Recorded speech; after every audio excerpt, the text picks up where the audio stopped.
Hello everybody and welcome to another episode of Language Facilitation Tools for Parents.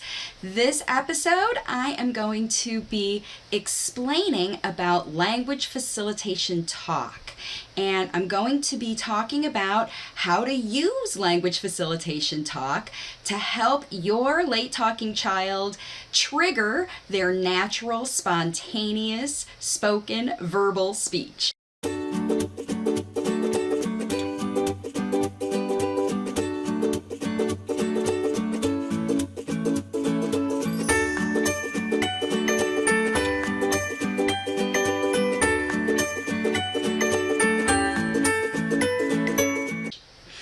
My name is Marcy Melzer, and I am an intuitive language facilitation consultant, and I help parents teach their late talking children how to use natural verbal speech to share all of their wisdom with the world in my Waves of Communication parent coaching programs. And if you're interested in learning more about language facilitation, you are welcome to view all of the free resources that I have on Facebook and YouTube. You can just search for Waves of Communication and find me there. All right, so this strategies video is actually a follow-up to the swapping the prompting challenge that I did. And this is the swapping the prompting challenge is what helps parents get their children to listen and focus on their talking.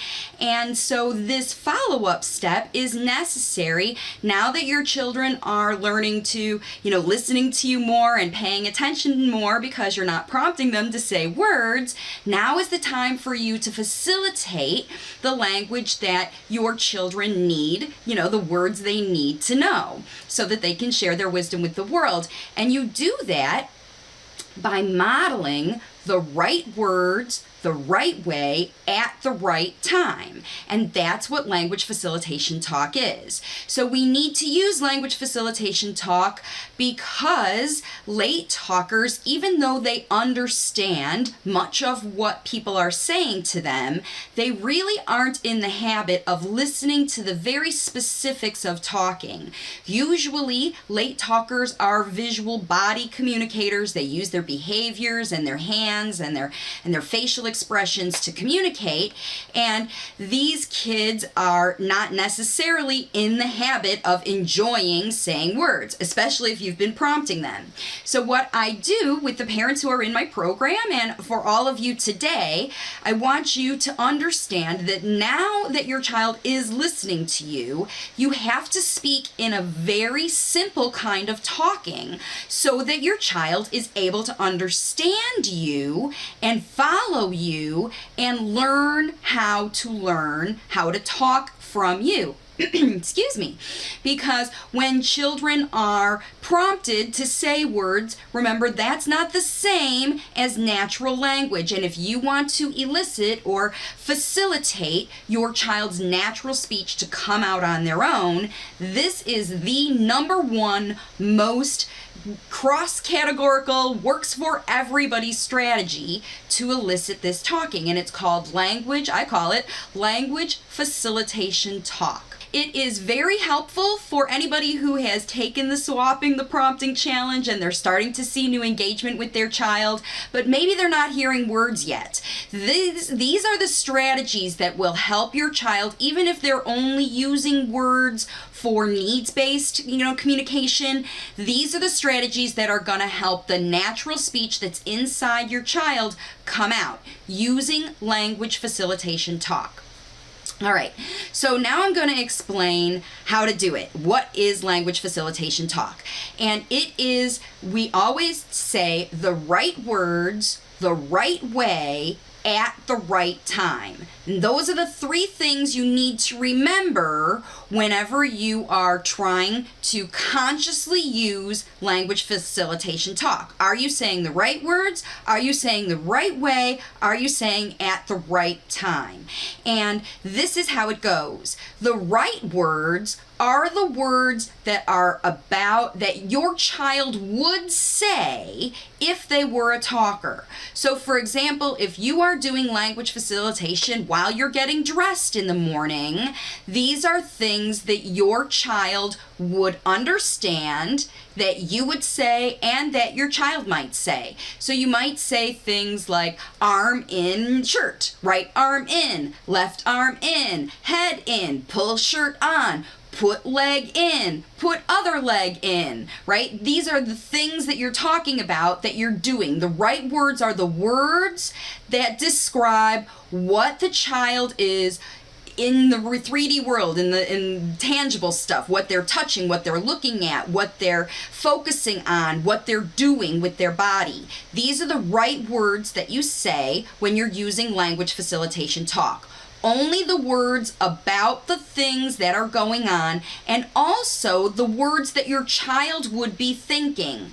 So don't talk over their head and don't talk under their head. Use the words that your child will know during your language facilitation time, right? This is the talk that you're teaching your child the words they need. So you're going to say the words that are certainly relevant to the current situation. Language facilitation talk doesn't happen about things that happened before. This is the strategy to elicit words from your child. They need to learn what the words are that match their current circumstances. Those are the right words, okay? And then you need to understand how to say these words. Even though your late talking child may understand your everyday talking because they follow directions and do all of those things, your everyday talking is not at the same level that your child would use or that they could even imitate. So for example, your child may understand, get your shoes on, it's time to go bye-bye, and they go and get their shoes. However, they can't imitate, they're not even talking at all, so they're not going to be able to imitate, get your shoes on, go, it's time to go bye-bye. But they could understand, get shoes on, go bye-bye now, when it's broken down into a shorter phrase. It's the same words. You're leaving out the little words, the ins, the ands, the other things, so that it sounds a little bit more simple in your very basic language facilitation talk, but you don't even really need to leave out those little words if you are speaking more slowly and in short phrases, okay? So you're going to speak slowly in short phrases, and here's one more trick. You have to leave gaps between the phrases. So for example, just like I talked about, get shoes on, time to go bye-bye. And even though I said the to go, time to go bye-bye, I didn't say the it's, but I did put instead a break in there where the child could potentially, if I was talking to a late talking child and I was giving them that direction that they already could understand, instead of just doing it my normal way, I broke it up into two little phrases with a gap in between, and I also slowed down my talking. Now here is the other secret. The slower the language is that you use, the better it will be, and the easier it will be for your child to understand every sound in every word that you say. This is the fastest rate that you should be talking when you are using language facilitation talk. Language facilitation talk is not basic baby talk. It's not, single syllable words with repetition. It literally is the same words that you would say to your child, but you are speaking it much more slowly. And here's what I want you to think about when you think about how you are talking to your child. Remember, your child doesn't speak English or whatever language you're teaching your child. They don't speak it well. And it's like learning a foreign language to them because their first language is nonverbal communication. Whatever language you are facilitating is verbal speech, and it's their first spoken language. So they may understand a lot of what you say, but they can't imitate and process it nearly quickly enough if you're talking too fast. So your rate of speech must slow down, your phrases must be shorter, and you have to have spaces in between. That is the right way to say the words that are important to your child in the moment, all right? And that's the other thing, the right time. Language facilitation talk always happens at the right time, and that is in the moment. Like I said before, we only talk about the things your child is actively engaging in right then there in front of you, because this is the only way you know what's going on in their head. The idea of language facilitation talk is that you are giving your child, you are modeling for your child the words that they should say, that they could say, that they might say, that they will say after they learn them from you. But especially if you have been prompting before and all your child has heard from you is a whole bunch of questions like, do you want this, or do you want that, or yes, no, or this, or this, or this, or this, or this, choices kind of stuff. That's not the natural talking that your child needs to hear to learn how to use natural talking themselves. They start to imitate, they start to use the things that they see you doing. And if they see you using natural talking about the things that they're using, this will show them how to use their own words that they know in the moment. Because remember, most late talking children have tons of vocabulary in there. If your child is older than 3 years old, they know a lot more words than they ever could possibly say in your prompting. And especially because you've been prompting them to say the words that you've been wanting them to say instead of the words that they want to say or they need to say. This is what language facilitation talk is all about. The right words are the words your child is thinking. The right way is the way your child can hear every sound and every word that you say now that they're listening to you. And the right time is in the moment. This is when you do it. This is how you implement this strategy. Every adult in your household who wants to help you with language facilitation, they pick one period of time, one activity. It's not even don't pick the time of day, pick the activity, the opportunity. If it's getting dressed in the morning, riding in the car, and bath time, those are my 3 faves, but you can do it any time as long as this is a thing that you do every day. So something that every parent does with the child every day, that period of time, 20 to 30 minutes. Even if a parent is not a home parent, they're the one that goes out to work every day and they come home, that period of time, right when they walk in the door, can be their language facilitation time because it happens every day. Alternatively, it could be happen the time right before they leave in the morning. Every parent who is in a part of the child's household can take a turn at doing language facilitation talk every single day with the child.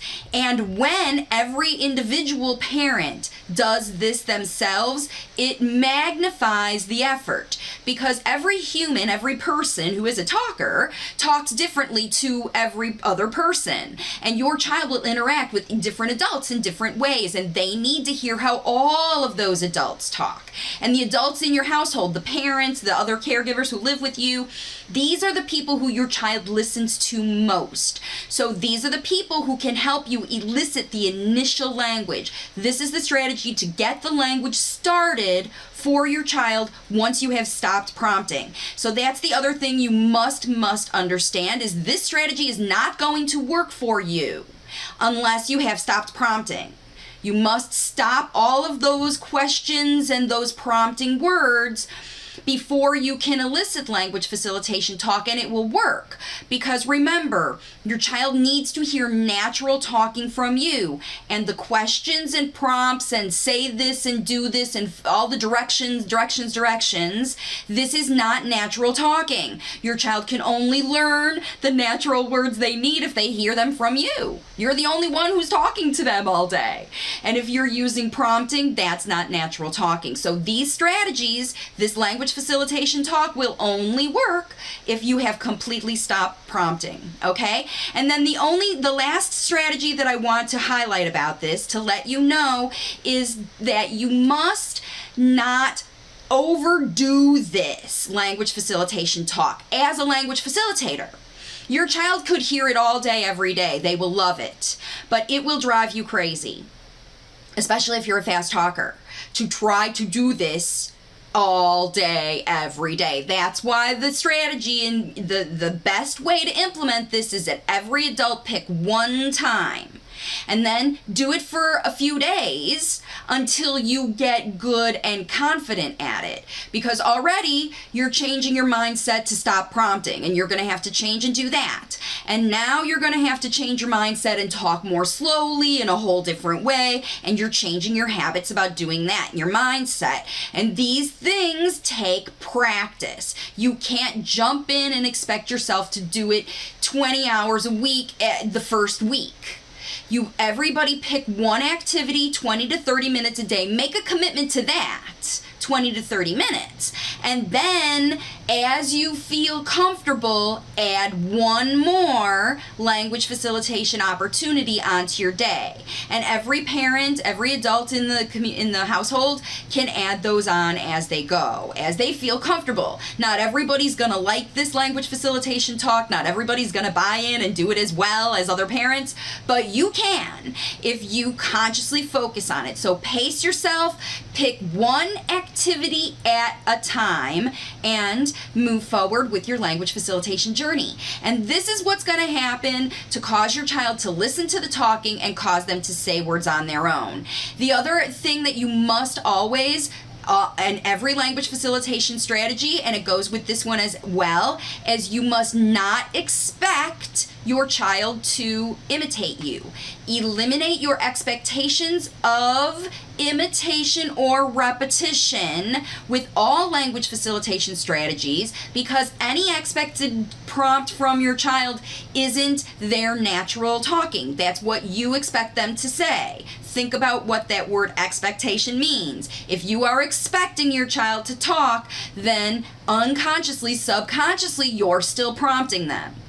Waiting and trusting the process is what's necessary here, because natural speech is going to come out exactly at your child's pace. It's not going to come out when anybody else decides. It's going to come out when they decide. That's what natural talking is. This interactive talking with you, this is when you're going to use your specific targeted language facilitation, modeling, and demonstration. And that's how your child is you're going to trigger their natural spontaneous speech to come out all on their own. This strategy is super powerful, everybody. So I hope you dig in, try it every day for at least a week, and you will see a difference. Typically, you'll start to see words pop out. In older kids, you'll see it pop out quick. As a matter of fact, I just got an email yesterday from a mom who said that she has a 7-year-old late talker, and she took the swapping the prompting challenge, and after only one day, her child started talking more.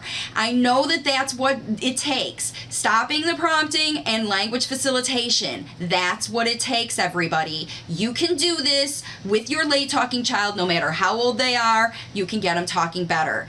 Dig in and do this strategy. Please let me know in the comments if you have been doing the swapping the prompting strategies, if you have seen progress with your child, and you're watching this on the replay. That fuels me. That keeps keeps me coming on here doing these videos, giving you these strategies. If you're seeing your kids talking, that's going to keep me back on here doing more videos. So I love to hear your progress stories, and I also love to hear your challenges, because that tells me what kind of videos I need to be doing. That tells me the kind of strategies you need to be learning. And don't forget, on Thursday at 2 p.m. Eastern Time, you're welcome to join me right here on Facebook for my live Q&A session. Please follow my videos, take these strategies on, get doing, and thank you so much for joining me again today, and I will see you all on my next video.